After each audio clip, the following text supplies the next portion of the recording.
Next plenary session entitled Resilient Pathways, Critical Minerals Supply Chain. Allow me to first and foremost introduce us all to our moderator for the session, Gipe, IEEFA's Energy Finance Specialist with Asia Coal Markets. Please do take the stage. Joining Gipe on stage, our speakers for this session include Brad Adams, Executive Director of Climate Rights International, Saksham Nijhawan, Energy Transition Lead for Forum for the Future, together with Shirley Wang, General Manager for SMM Information and Technology Co. I think we're all familiar with the drill by now. All questions for the panelists, any discussion areas, thought-provoking ideas that come up from this discussion, please key them in via the Hoover app. And from there, I hand over to Gipe. The time is yours. Over to you. Great, thank you. Thank you all for attending this session. I thought it was quite interesting. Our first speaker today mentioned this was a South and South conference, Southeast Asia, South Asia. I would like to add two further Souths to it. People, you cannot forget the great southern land, thank you, our Aussie colleagues are here. And even though I live in North Asia, I live in Hong Kong, our stock markets and economy is heading south. So it's certainly a South-South-South conference. So on that cheerful note, today I'm proud to bring to you three speakers to give you a holistic view on critical minerals. The first one is Shirley from Shanghai Metals Market. She will provide the macro numbers and views. She will have a presentation, about 10 to 15 minutes. You will see all the numbers, tonnages, Chinese demand, outlook, forecast, and supply. Please feel free to contact her after the session so that you can get all your latest data from her organization, who are consultants in the metal space. And then after that, we will have Saksham, who will discuss the geopolitical angles and challenges in the critical mineral space. That's quite important, given that two great powers are competing over the space who shall remain nameless. And then finally, we have Brad. And Brad will tell us about the human face of critical minerals and nickel mining in Sulawesi at Weda Bay. And he will show us a 9-minute video which will open your eyes, and we will hear their voices. So we're going to give you a holistic view today, and now we'll hand over the time to Shirley. Thank you.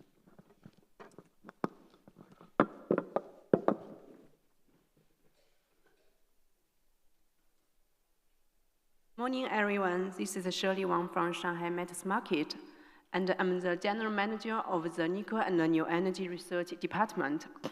Thanks for the invitation from IEEFA and Jim. It's my honor here to share my points about the critical minerals, especially for nickel and lithium.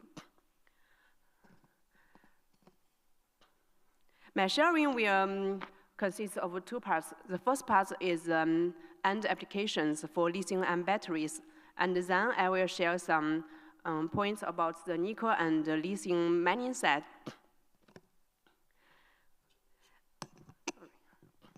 For lithium-ion batteries, we call it lithium-ion batteries because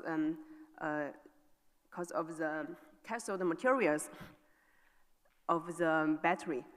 The cathode materials mainly consist of two kinds of materials, LFP and NCM. For LFP cathode, it consists of lithium carbonate and iron phosphate. For NCM cathode, it is made from lithium salt and nickel, cobalt, manganese.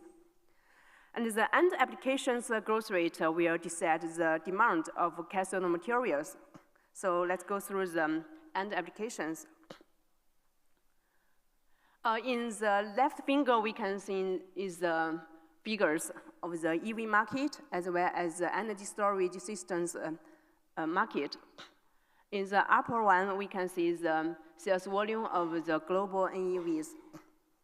In the past few years, especially for 2019 to 2022, the growth rate for the NEV sales volume is much higher than now. But for this year, we can see, we estimate that the growth rate will decline, especially for China, US, and EU market. In China, the penetration rate for the NEVs declined a lot. The penetration rate for China has increased to 40%, much higher than in the US market. And the subsidy policies promote the rapid increase in penetration rate. For energy storage systems, we can see the growth rate is much higher than the EV market. We need to mention that for the EV market, in China, we are mainly use NCM cathode-based batteries, as well as LFP-based batteries. But in outside China, they are mainly using NCM-based batteries. What's the difference? The NCM cathode are mainly use nickel, cobalt, and manganese, but for LFP, they use non-nickel and cobalt. And for the energy storage demand, we mainly use LFP-based batteries. Now we can see some battery data. In the left figure, we showed that the different performance for LFP-based batteries as well as NCM-based batteries. For ternary batteries, it has a higher energy density, which is used in the high-end vehicles.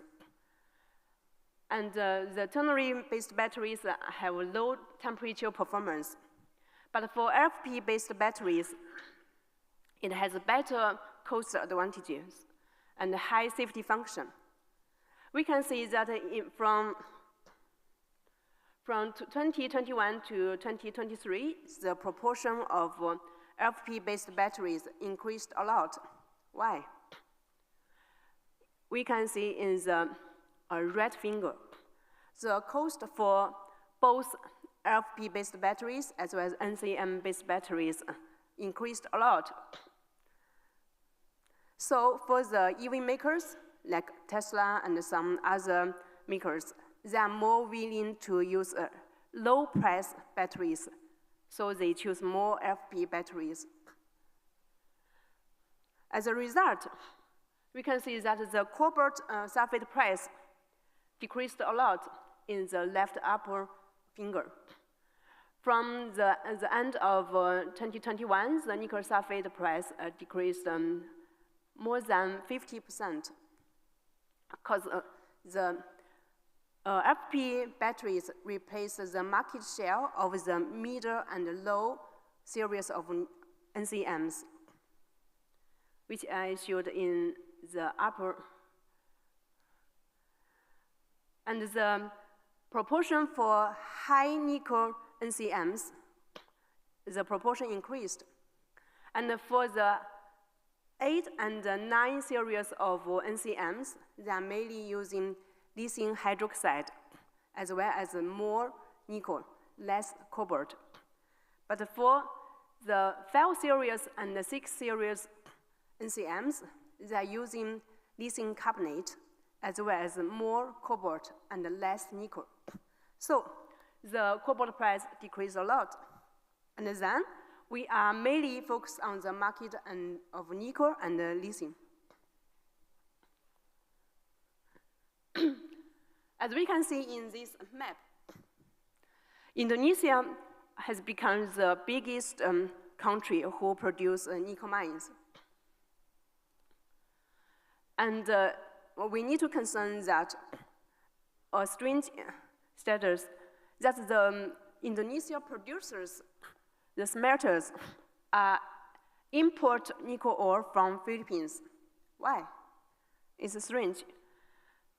In last year, the Philippine nickel ore are mainly export to China, maybe 90% to China and less than 10% to Japan. But this year, it changes a lot. The Philippines nickel ore price sometimes is higher than that in Indonesia market, because Indonesian reserves is not large as we expected. So the government in Indonesia have published some RKAB policy. Why RKAB? We can see this data. In the upper, we show that there are two kinds of nickel ores in Indonesia: laminate nickel ore and saprolite. For laminate nickel ore, it is mainly the nickel content is mainly less than 1.5%. Mainly consists of or focus on of 1.2%. For saprolite nickel ore, the nickel content is higher than 1.5%. They have different uses. For laminate nickel ore, the smelters are mainly using hydrometallurgical process to produce MHP. And the MHP is the main raw material for nickel sulfate. And the nickel sulfate is the main material for the cathode and then to the lithium-ion batteries. For saprolite nickel ore, it is mainly using ferrometallurgical process to produce NPI, which is short as nickel pig iron, and ferronickel, nickel melt. For NPI, it is mainly used to produce stainless steel. For ferronickel, used for stainless steel too. Nickel melt, which was produced from NPI. Since they are all using ferrometallurgical process, it produced a lot of carbon dioxide. So we can see that it is different from MHP and nickel melt because they have different carbon emission volume. And in the lower figures, we can see that for laminate, we calculate the usage.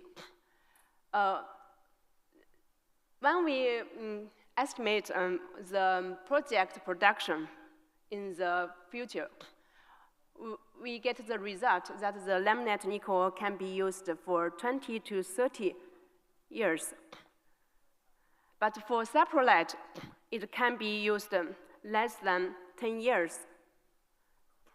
So that's why the Indonesian government are more willing to publish the RKAB policies and the producers buy nickel from Philippines. Then this is another data.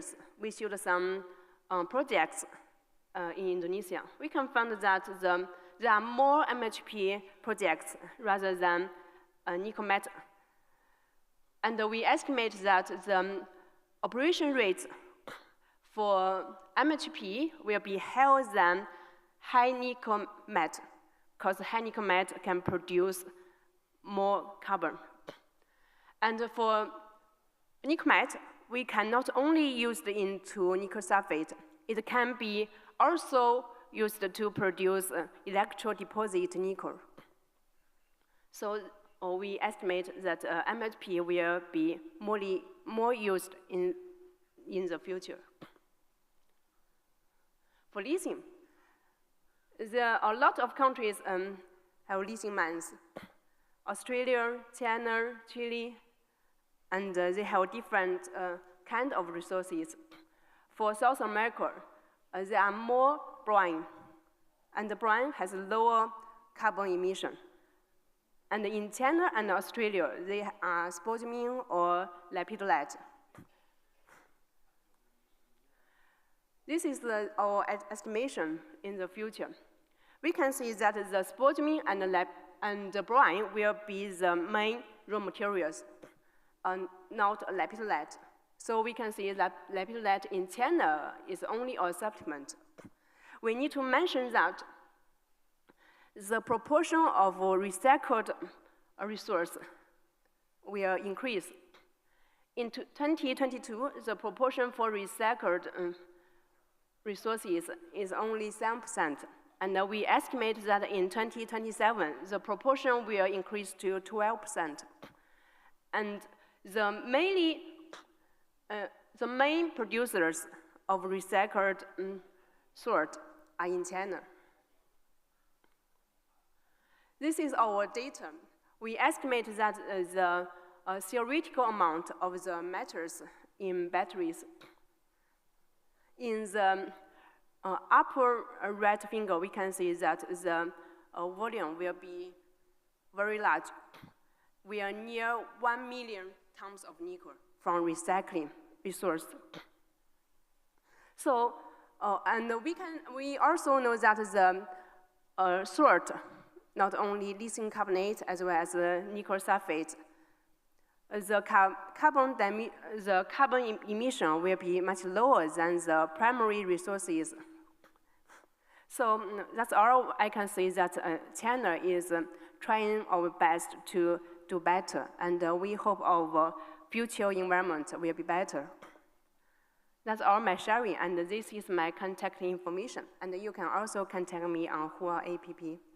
Thank you.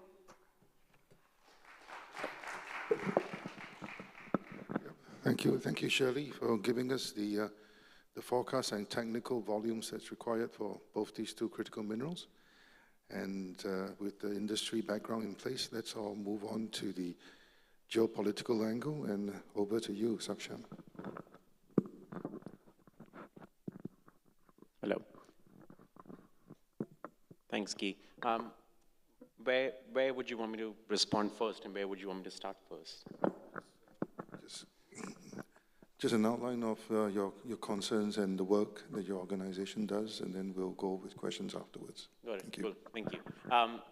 I don't have a presentation, but I've got something to share. So if you've seen Shirley's presentation, we can see that there are very few countries that control quite a lot of the global critical minerals supply chain as well. So about 15 countries control about 60% of all critical mineral reserves, and that is a really small number of countries controlling a huge amount of reserves as well. If I was a Chinese citizen, I would be quite proud that China controls about 80% of the processing capabilities, but I'm not, and I'm concerned about that as well. That is because even if we mine critical minerals in Indonesia, even if we mine minerals, starting to mine more of those in India or in other places, 80% of that ends up flowing through China in some way or the other through processing. We just don't have the processing capability to turn that ore into the product that we need. And that geopolitically is a concern, whether that's China or any other country as well. One country being able to control a huge piece of the supply chain is quite a concern as well.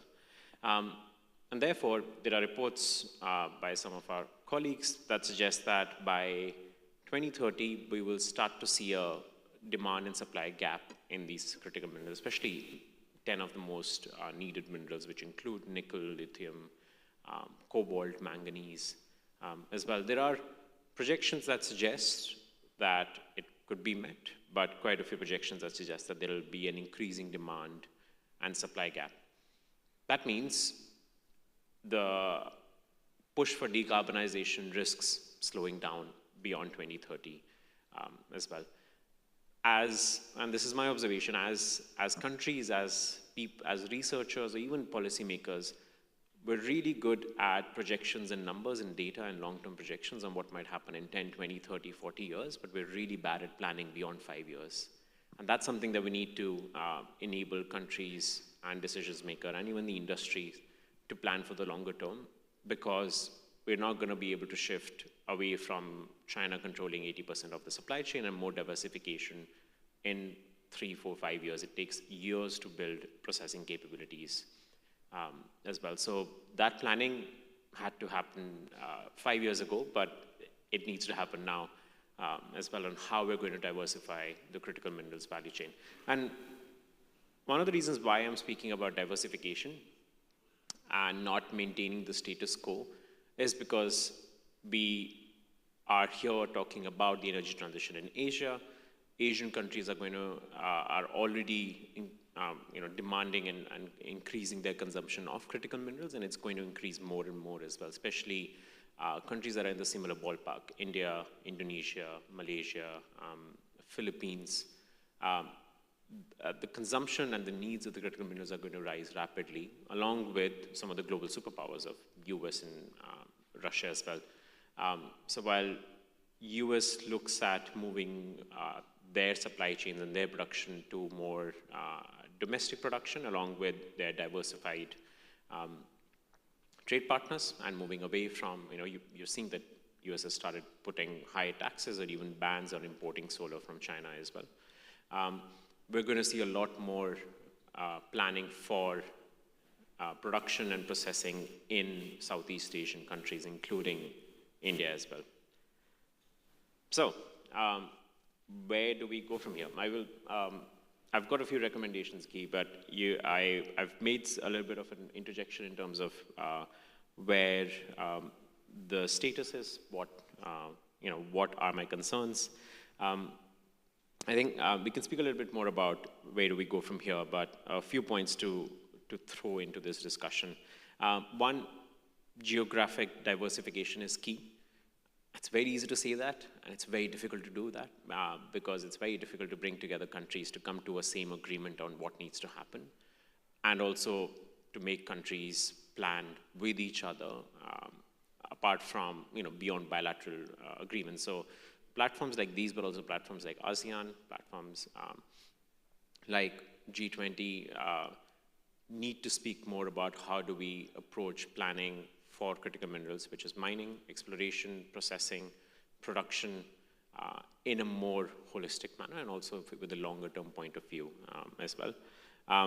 Scaling regional processing and production capabilities, that takes years to do that. I'm saying that again because it does take really years to do that, about 10 to 20 years to even get to about 20-30% of global supply chain as well. Circularity needs a lot of focus. We just saw one of the graphs that Shirley had shared on global recycling of metals. That is one part of circularity, but even rare earth metals, silica, manganese, cobalt, we are quite far behind in terms of innovations that bring in circularity. One, right from the get-go in terms of design for circularity, but also recycling what has already been produced as well. And along with that, supporting innovations domestically too, because circularity and recycling is incredibly regional, even subnational as well, and it's very hard to establish those markets. So supporting, establishing those markets for recycling, for circularity, for reuse.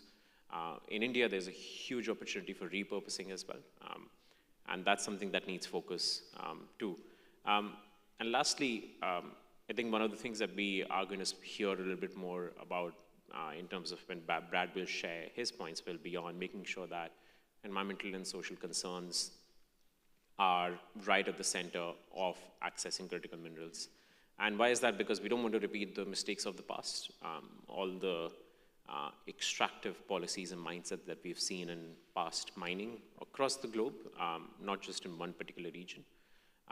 And as mining for new set of minerals, new mining and new processing starts, we need to make sure that this is done in a way that is not just responsible, but proactively builds resilience and justice for communities or for workforce as well.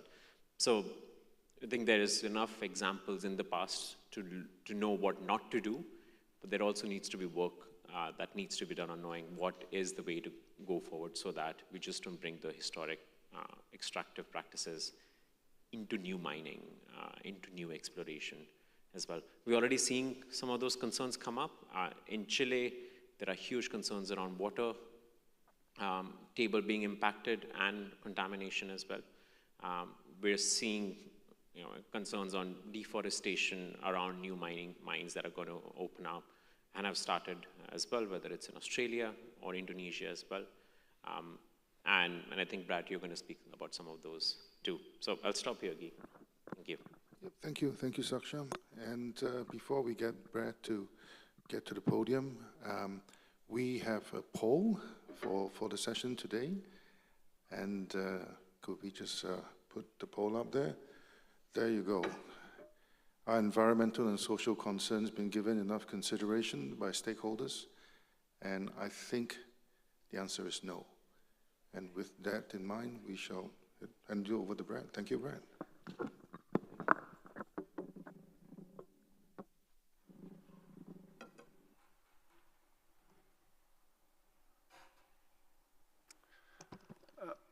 Hi, everybody, and thank you, Guy, and thank you, IEEFA, for having me. I'm a human rights lawyer. Before I started Climate Rights International 2 years ago, I was the Asia director at Human Rights Watch for 20 years. So that's Afghanistan to China, down to Australia, and including Indonesia, where I'm going to talk about today. Why did I start Climate Rights International? And this is not self-promotion. This is just what I want, hopefully, many of you take away today. The #1 cross-cutting human rights issue that we face today and are going to face in the next generation is climate change. And that is not particularly well understood even in the human rights community. We all have a normalcy bias in life. One of our normalcy biases in the human rights community was to prioritize things like documenting armed conflict, human rights abuses in prisons, and all the things that we do in the human rights community are very important. But often we're overlooking the important. We're good at the urgent in the human rights community, not always good at the important. And that's one of the motivations I had for leaving Human Rights Watch to start this organization. On the other hand, I have learned, I suspected, but I have learned that the climate community is not very focused on human rights and not as focused on people as one might expect. I trust that everybody who's working on climate change ultimately is doing it because they're concerned about the impact of climate change on people. But my contention, and I think this is pretty straightforward and obvious, is that until we center people in the conversation about climate change, we will not reach our full potential as activists to try to address the problem. And at this point, I'd say there's a people deficit in the climate change conversation, and that's why I'm really pleased to be here, because I think in the human rights community, we have a lot to do to learn about economics and finance. We are terrible at it, to be perfectly frank. And I think the economic and finance community that's looking at climate change could focus more on people and human rights. I'm going to come back to two terms that are pretty obvious but absolutely essential: transparency and accountability. Those are absolutely essential for what those of you who work in finance and economics do, and they're central to what we do as human rights activists. As we discuss the Indonesia Weda Bay Industrial Park, which we call IWIP, those will be really central issues. As we discuss supply chains and the electric vehicle industry and what their responsibilities are, those will be central issues. When we talk about the companies that own Weda Bay and that own the nickel processing and smelting facilities around the world, as well as other critical mineral facilities, transparency and accountability will be very important. And as we talk about what governmental responsibilities are, transparency and accountability will be very important. So with that, I was pleased that at least have one fan of our film. So Guy thought it was a good film, and I hope you enjoy it. So I'm going to push the button, hopefully it will work.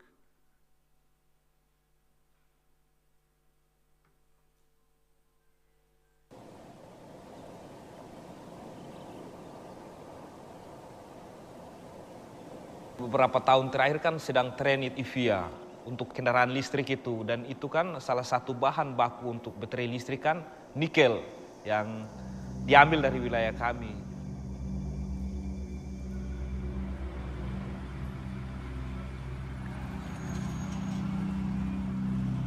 Electric vehicles help reduce our reliance on fossil fuels and are an important tool in addressing the climate crisis.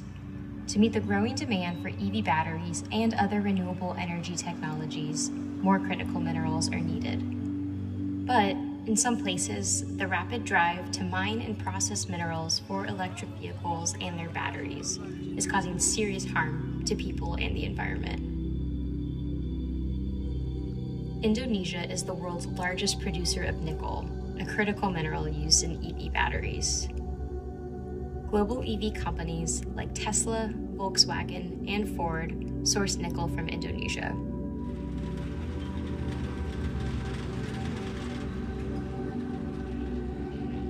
Over the past decade, the country has seen a massive growth in nickel mining and processing facilities.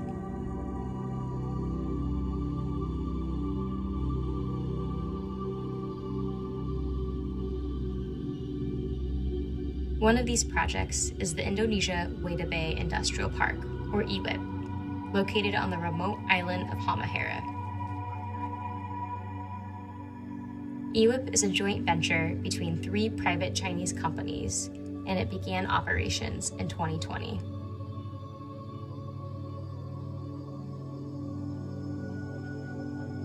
Nickel processing at IEEFA and upstream nickel mining has devastated the lives of many people and caused significant harm to the environment and climate.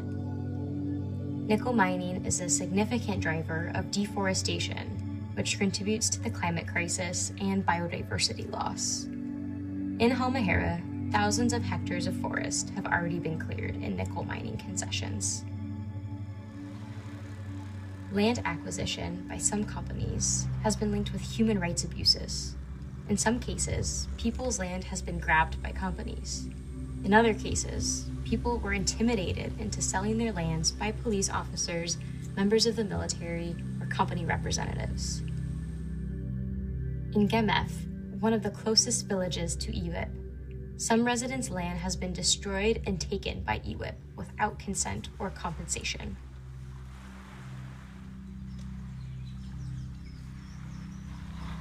Jadi waktu itu dia yang saya ke atas, sementara Eksa baru naik ke itu lokasi itu, dorang stop pas kita pe lokasi yang sudah digusur.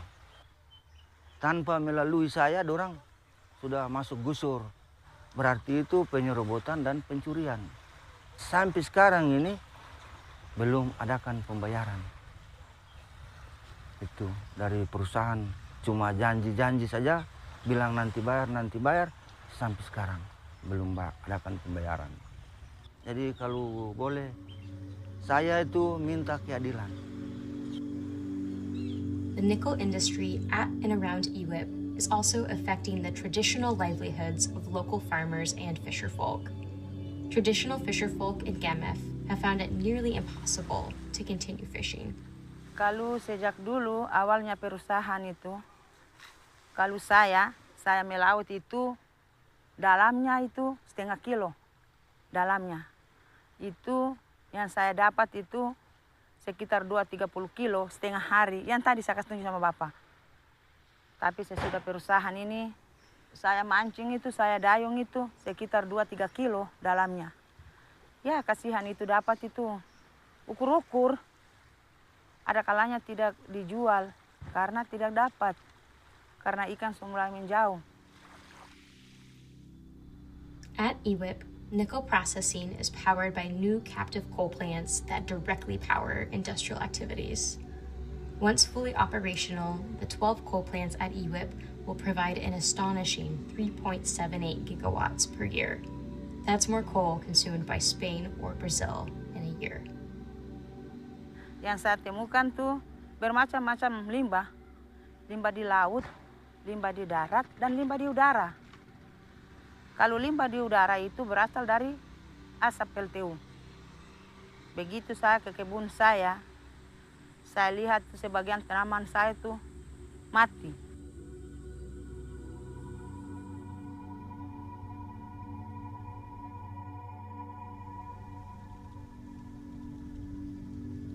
Indigenous peoples, including ethnic Sawai and Tobelo peoples, are disproportionately affected. Despite requirements that companies receive free, prior, and informed consent from Indigenous peoples before beginning a project that could impact them, most people near the industrial park and nickel mines have been left in the dark.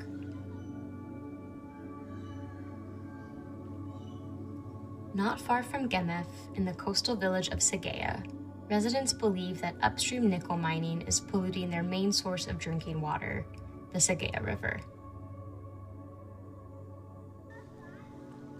Dulu belum ada perusahaan, tidak begitu. Tapi sekarang sudah ada perusahaan itu. Tuh, orang kalau mau pergi di sungai itu, tong injang ke bawah itu kan, itu kayak apa, PC begitu.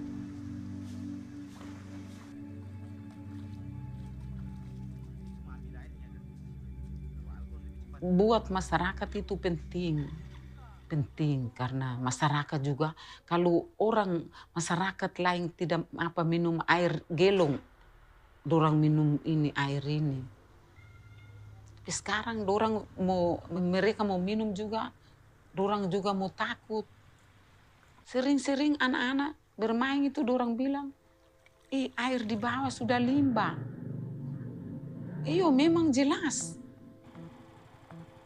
Di hulu industri ini, tempat tambangnya, bahan bakunya diambil itu kan sangat merusak, mendegradasi hutan, kemudian merusak sungai, kemudian ada indikasi pelanggaran HAM terhadap masyarakat, dan saat ini masyarakat itu menanggung semua akibat daripada ambisi global ini. These harms to local people and the environment are serious. Nickel mining and smelting companies at and near IWIP should immediately take steps to respect the rights of local communities and minimize pollution. Company profits earned at the expense of local communities should be used to ensure that air, water, and soil pollution from industrial activities does not cause harm to local residents.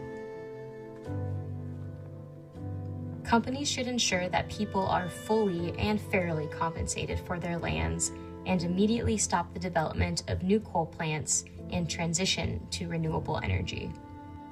For the renewable energy transition to be genuinely sustainable and just, it must prioritize the rights of communities at the front line of mineral extraction. Electric vehicle makers that source nickel from Indonesia, including Tesla, Ford, and Volkswagen, should use their leverage to ensure that nickel mining and processing respects the rights of local communities and the environment and does not further contribute to climate change.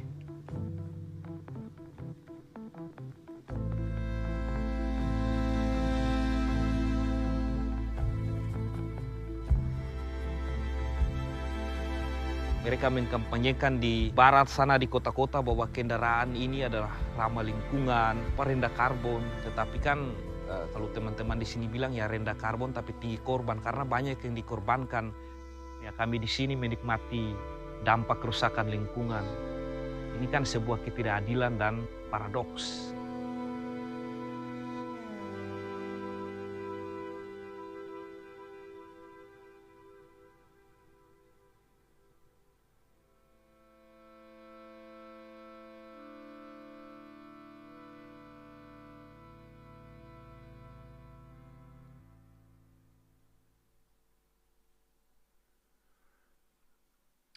So I think what Adlon, the man at the end, said is really something I hope you can all take away with you. We are very much in favor of the electric vehicle industry. We're in favor of the transition to renewable power wherever possible. But it has to be at low casualties to local communities. And it's doable. This is not rocket science. These are choices that companies and governments make about whether to do these things in the right way. So you already saw in the film where it is. This is the name of our report, Nickel Unearthed, Human and Climate Costs of Indonesia's Nickel Industry. You already know that Indonesia has the greatest deposits of nickel in the world, 48%. That global demand is increasing. And the transition to renewable vehicles is absolutely essential to meet Paris targets. The really amazing thing about the growth of the nickel industry in Indonesia is that in 2018, the land you saw there was absolutely pristine. The water was drinkable from rivers. And by 2020, this entire industrial plant had been stood up. And I think we all know that only Chinese companies can do this, whether it's in China or abroad. But the entire area of this, once very pristine area has been changed into an industrial area almost overnight. And that's true also in Sulawesi, where there's a big plant at Morowali. I backpacked through Morowali 15 years ago. There were no villages, much less cities, and now it's a major industrial plant with all the attendant pollution and other problems that come with major industrial plants that don't have proper environmental or social standards. I'll just skip through this. Land grabbing. So you heard about land grabbing. There's always going to be a question about how you obtain land when you have a commodity such as nickel that's sitting just below the land. And there basically was no serious regulation of the process for to obtain the land that was used at IEEFA. So in many cases, people were offered fair compensation. We did hear some of those stories. But in many others, they were offered a very small percentage of the fair market value, well below 50%. And in many cases, they were told, take it or leave it. If you don't take it, you will get nothing. So when you're powerless, you take something instead of nothing. The other element of this that isn't in the film, but that's really important, is that the Indonesian government has deployed the Indonesian army and police to provide private security to the nickel plant. And that has an incredibly coercive effect on local communities. So, and it's worth saying that the Indonesian military and police have a long history of serious human rights violations, not least in trying to support extractive industries around the country, whether it's palm oil or nickel or other extractives. So yeah, I just talked about coercion to sell land. This is a little bit human rights geeky, but there is an International Labor Organization convention that protects the rights of indigenous peoples particularly. They have greater protections when it comes to protection of their land under Convention 169. And that's the one that was mentioned in the film about free, prior, and informed consent. Free, prior, and informed, those are three pillars. It actually is a pretty high standard, but it could be met by any company and could be enforced by any government if they are serious about it. And we have not seen much enforcement of what we call FPIC, either in Indonesia or many other countries. This is a pretty shocking thing. So what we saw was significant environmental degradation. Now there's going to be environmental degradation when you launch a plant like this. It's not realistic to think there will be no costs. But the reason we have environmental impact assessments around the world and they become standard is because they allow mitigation efforts to be made, they allow compensation to be identified, and they put parameters around what companies can do when they're developing projects. There was what's called an AMDAL drafted for this. Funny thing, it's never been made public. So the environmental impact assessment is chiefly for people who live in a community, right? What's this going to do to my community if this project goes forward? And what can we say in response? How can we participate in the decision-making process? That document has never been published. Until we found it, we were not allowed to even have a digital copy. We had to take a photograph. We photographed it, saved it in a PDF, and put it online. But unfortunately, not a lot of people in this area in Halmahera are going to go to the Climate Rights International website to see it. So it's essentially unavailable to the public. And that's a failure of the Indonesian authorities. That's a basic of a major project like this. And we talked about indigenous people's rights, and we talked about air and water pollution. I'll just say that the #1 concern of most people that they asked us to help them fix was water pollution.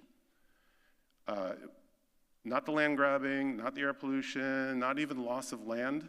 It's water pollution, like this most basic thing in life, access to clean water, which they've always had forever, is now gone. And this is something that any major industrial project can avoid if they take proper steps and spend the money.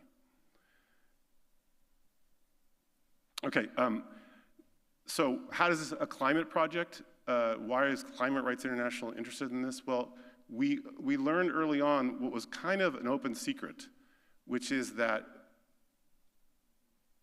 we are producing nickel for the use in clean cars and clean automobiles by using very dirty coal from Kalimantan, from Borneo. So if you buy a Tesla, VW, Ford, and by the way, there are other companies, we just haven't been able to identify them with certainty, that are sourcing Indonesian nickel, your little electric vehicle may be a mini carbon bomb, depending on where that nickel came from. So if it comes from Weda Bay, it's a dirty car, and probably is a net negative for fighting climate change because of the amount of coal. There are 5, and it's possible there are now 6 captive coal plants. That means these are coal plants that are not connected to the grid. They're built solely for this industrial park. They're planning to build 12.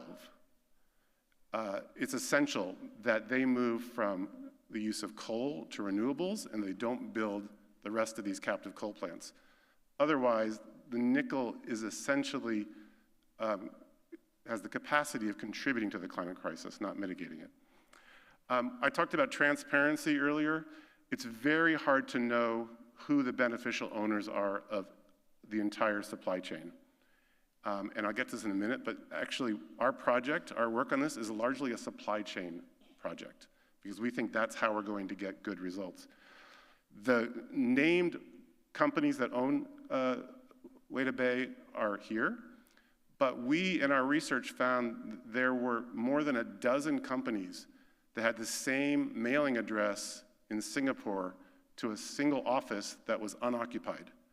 So we do not know really who else has a percentage stake in the Weda Bay project.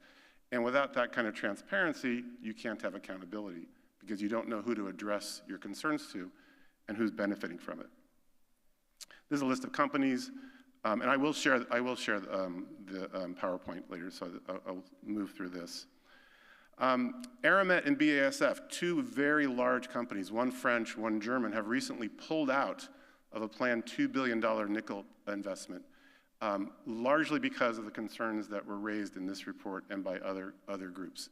So there is increasing awareness about the risks of bad investments that don't take into account environmental, social, and human rights concerns. And it's really important for the Indonesian government to recognize this signal from these companies. Okay, I said that our, and I'll finish here, I said that our main theory of change is through electric vehicle companies. We have been spending a lot of time talking to many companies. These 3 I've mentioned, but we've spoken to GM and BMW and many others, trying to raise awareness about this. It's been very interesting. The transparency and accountability for electric vehicle companies has been very low. They basically were not doing their due diligence about the supply chains that they were benefiting from. So what should EV companies do? Here's a little do's and don't list. I think these things are pretty obvious. What they should not do is very important, rely solely on direct suppliers to ensure that downstream suppliers are in compliance. In other words, you have to manage your supply chain. You can't just take assurances from companies that have a vested interest to say that they're doing things properly. We need more transparency. We need to know where the nickel's coming from. So one way or another, we need to know that all that nickel that was mentioned before that goes into China and then out of China, where it's coming from, so we can identify which nickel is causing problems and which nickel is actually sourced ethically. We want ethically sourced products, and we want the companies that source ethically to benefit from that. So we have a level playing field that's higher instead of the lowest common denominator playing field that we have now. And then lastly, I'll just say, repeat, we need to source nickel and other raw materials for the energy transition from clean, renewable sources of power. And it's doable. Maybe we can talk a bit later about how that can be done. Thank you very much. Thank you, Brad. Guys, we've got about 20 minutes before the most important meeting of the day, which is lunch. And I'm going to try a few questions for each of our panelists. So we'll start with Shirley. So Shirley, how would you respond to the question that what is your view on dirty nickel from China and Indonesia. How would you address a question like that? Thanks for your question. And I heard a lot of people talking about dirty nickel, some SP Global, or some any other countries' producers. For me, I think development is necessary, and we need to see what kind of hard work we have engaged. And we know that the agricultural revolution have take people out of Hungary, and agriculture, industrial cultural revolution have take people and how people can use cars. So we think it is necessary. But what we need to do is that we need to do more work to meet higher standards such as ESGs and the low carbon emissions. In Indonesia, we know that, as I just mentioned, the producers are more willing to produce MHP rather than high nickel matte. Why? As Brad showed, that the high nickel matte maybe have high carbon emission. So in China, the nickel sulfate producers are more willing to choose MHP rather than high nickel matte. But when the EV makers or the battery producers, they need more nickel sulfate, it definitely used nickel matte for the nickel sulfate producers. But the proportion will decrease, we believe, in the future. And in China, we are more willing to use MHP-based nickel sulfate as well as recycled materials such as black mass. And in Indonesia, we have heard that in the conference of which SM host in this June in Jakarta, that some more and more producers in Indonesia are open to ESG, and they believe that they need to meet the standard of ESG and do more work to produce more clean nickel, like MHP and not high nickel matte. Thank you. Thank you, Shirley. Actually, at IEEFA here, we're writing a report on nickel emissions that will be released after the conference.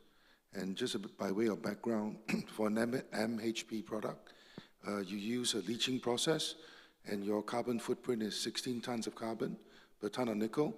And if you use a coal-fired plant, you're looking at about 70 tons per ton of nickel. So on that note, I'll turn the question to Saksham.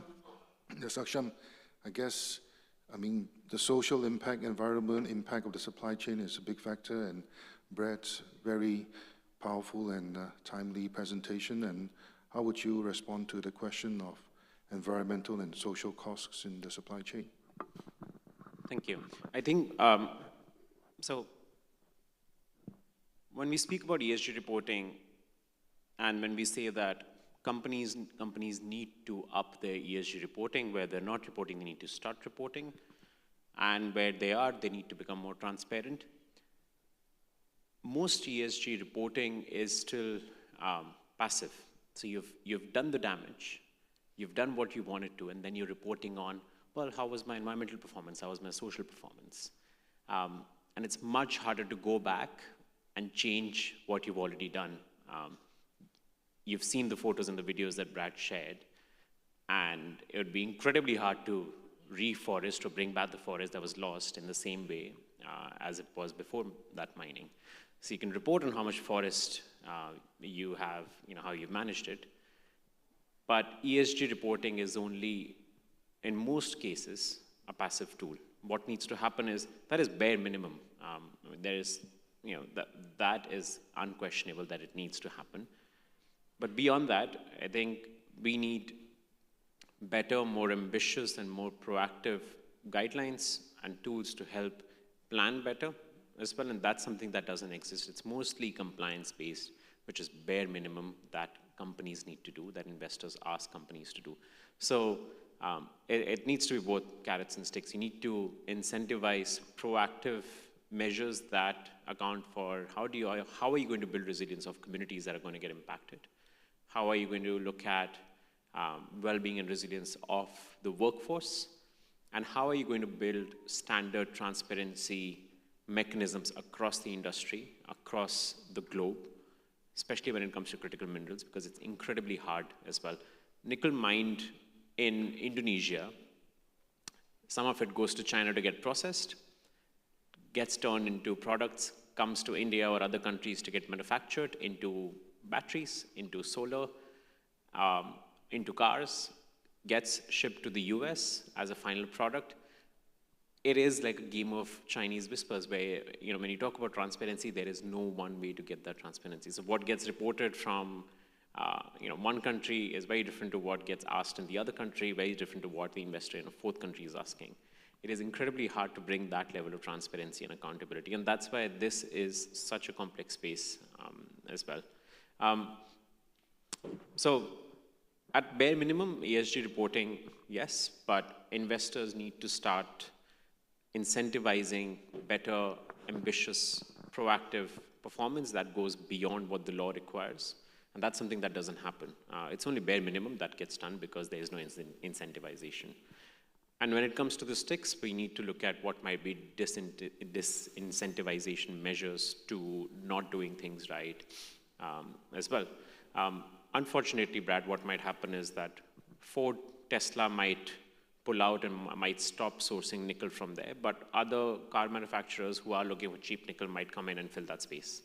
So it'll be one car company right now, it might be another one later on. So, but looking at how is the sector, and not just EVs, but batteries in general, because EV is one of the consumers of it, as we talk about making renewable energy more consistent, we're going to need massive amounts of storage. And that's something that needs to be looked at across the sector as well. There's a huge amount of focus that is looking at how do you increase the battery density, how do you increase the power capacity of the batteries as well.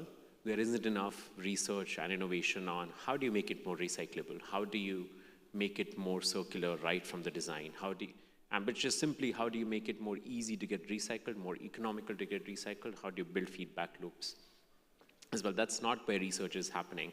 And while it's incredibly important to do research on increasing battery density, it is equally important to do research on what kind of innovations are going to bring in circularity. So we are reducing the demand for virgin materials as well.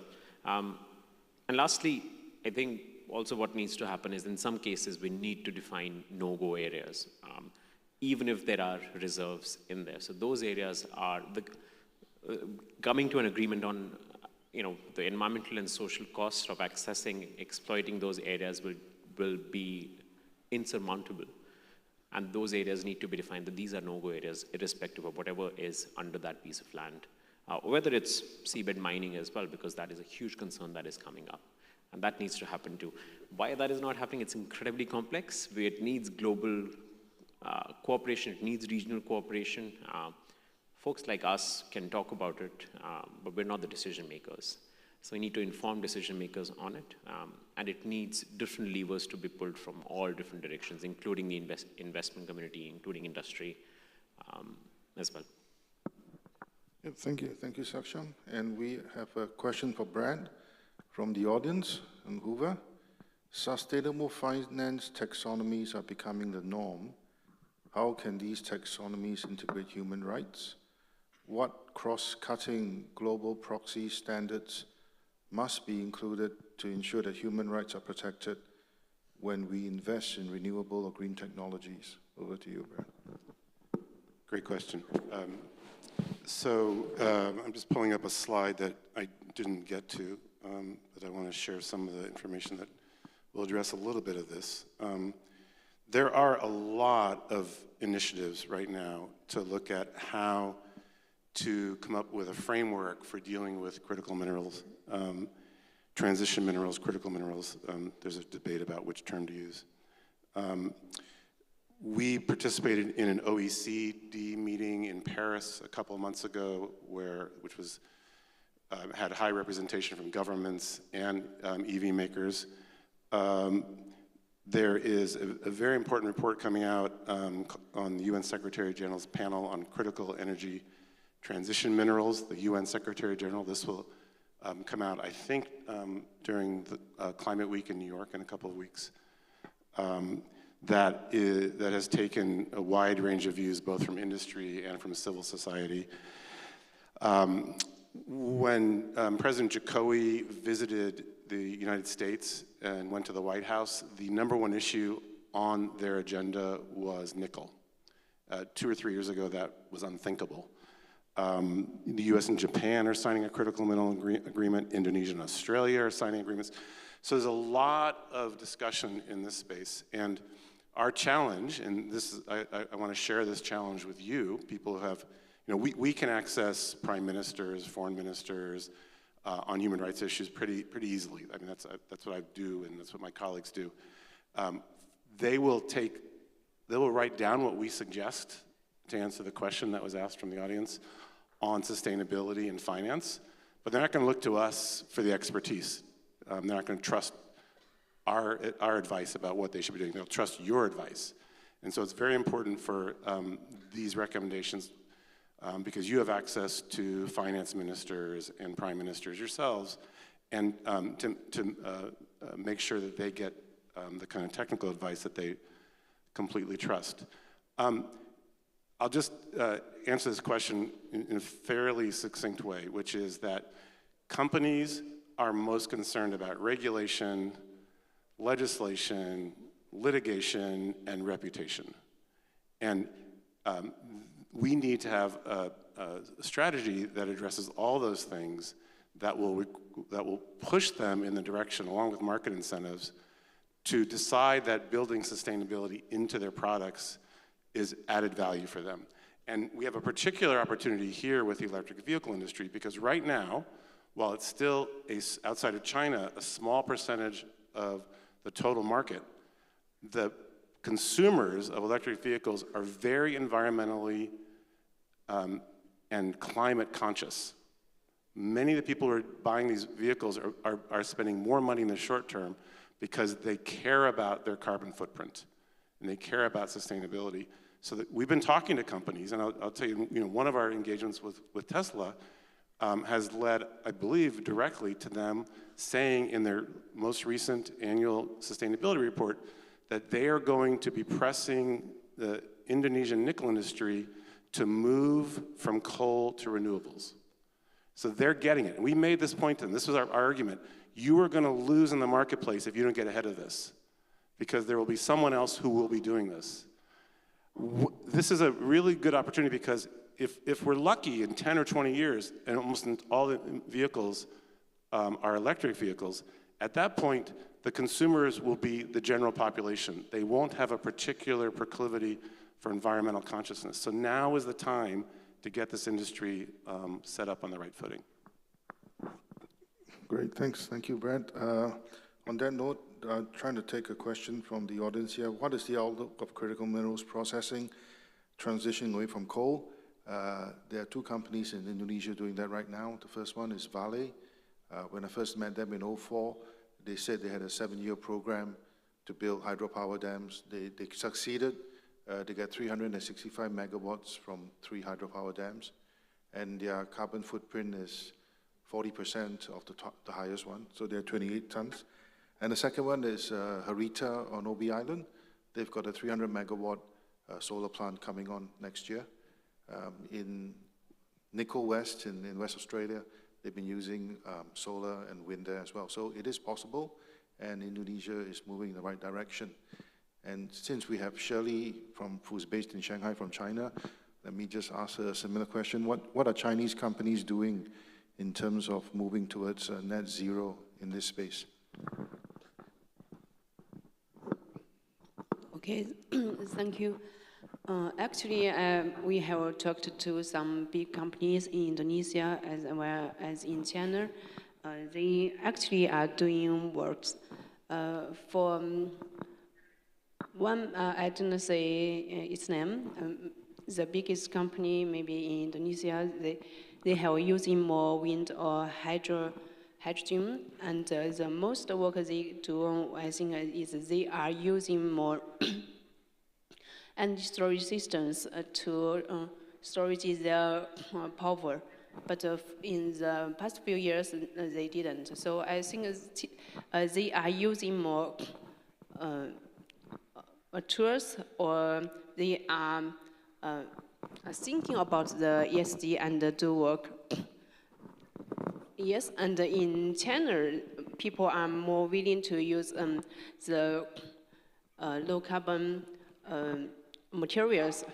And as we talk to the biggest battery producers in China, as well as we talk to the EV makers, they are more willing to use the nickel sulfate or cobalt sulfate, which come in from the recycled materials. And their companies are restricted to proportion to using nickel or cobalt. For the company I talked to, the proportion for recycled nickel sulfate is as high as 50%. So they are using this method to restrict their upper suppliers to reduce the carbon. So, and we can see in the future, we do have ESG premium for the materials. For SMM, we are a pricing reporting agency. Actually, we published the low carbon nickel pig iron price. And in this month, we will publish low carbon nickel sulfate. Then these materials, or these more clean materials, when they have more premium, we think the whole supply chains, they are more willing to produce in a cleaner way. And they pay more money to produce the products. And in the fourth quarter, we will continuing to publish low carbon lithium carbonate, as well as low carbon cobalt sulfate and any other raw materials. So we hope that the whole companies in China, as well as outside China, they are more concerned about the low carbon as well as ESG. For example, we published the refined cobalt price, and we required our customers, their products need to meet the ESG standard. And then we will report the price. So we think we have done a lot of work, as well as the producers in China. Thank you. Thank you, Shirley. That's actually very good news for us in the energy transition space, because if her clients and corporates are paying a premium for low carbon, so should we. So we should go talk to your boss for a pay rise afterwards, please. And finally, the last question is for Saksham before lunch, is that you've got Russia, China, and US dominating the critical mineral space. What options do smaller regional countries have in that sort of pressure? Thank you. Thank you. That is the question that we are researching as well, and trying to figure out what is a space, what is a voice, and what is the narrative that regional, especially Asian, Southeast Asian countries need to hold in this race that has already started as well. And he spoke about it. Russia, US, China dominate this market. US in terms of, has already started, not just making plans, but already started procuring as much minerals as possible, started putting in bilateral trade agreements to get exclusive supply, access to minerals as well.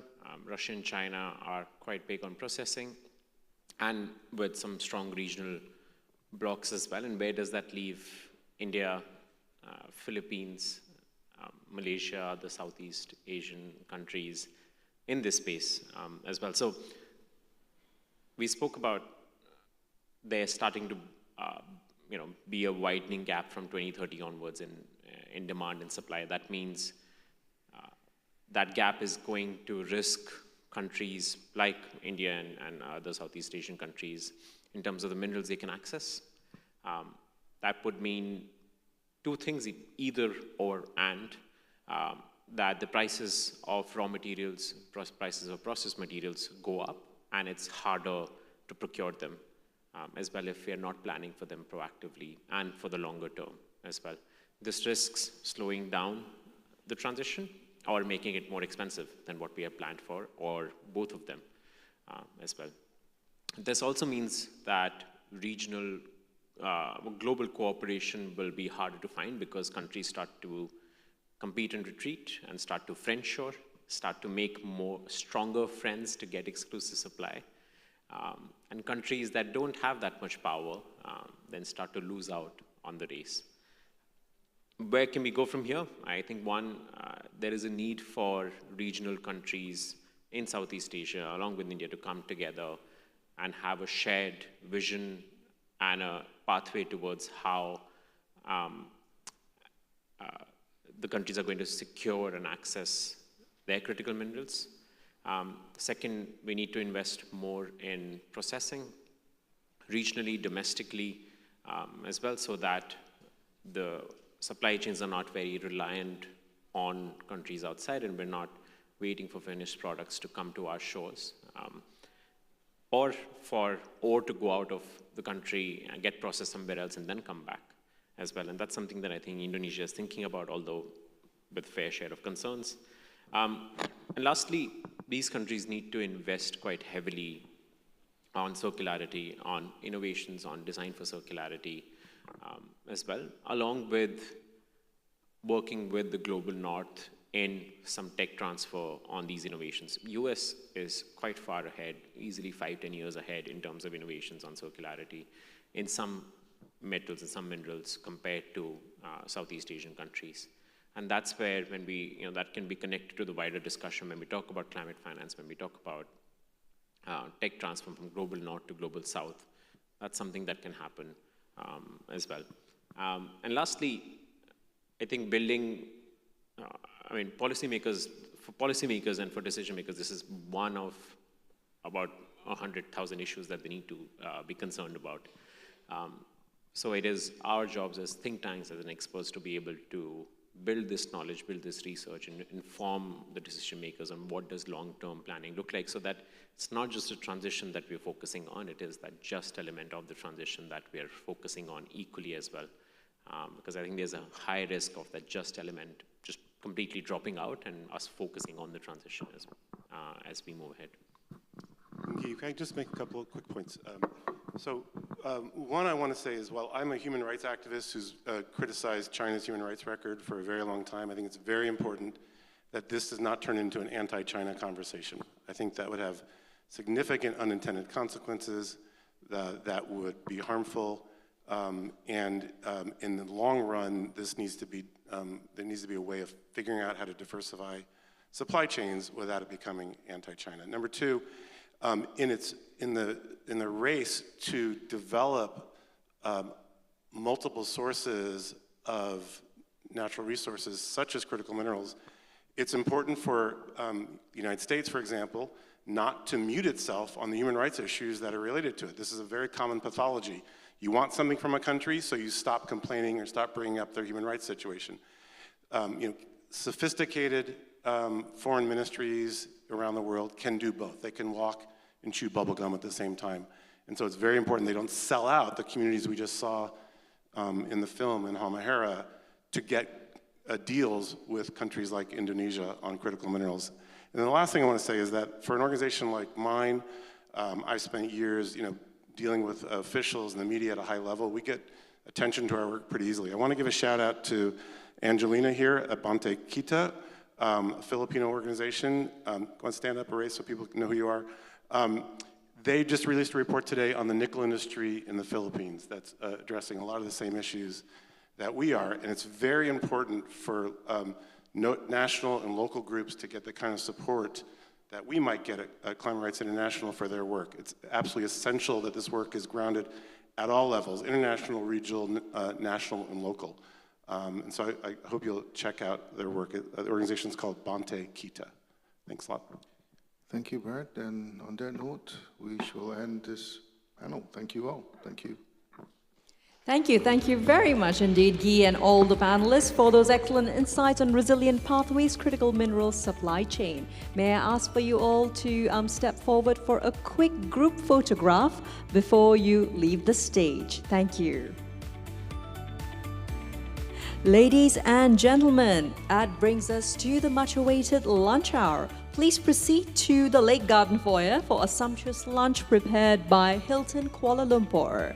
We hope that you continue networking, making new connections, and refreshing the older ones as well. And we look forward to welcoming you back right here by 2 p.m. to continue on with our afternoon sessions. For your social media posts, quick reminder, don't forget to use the hashtag EnergyFinance2024. Please enjoy your lunch, and we'll see you a little later in the afternoon.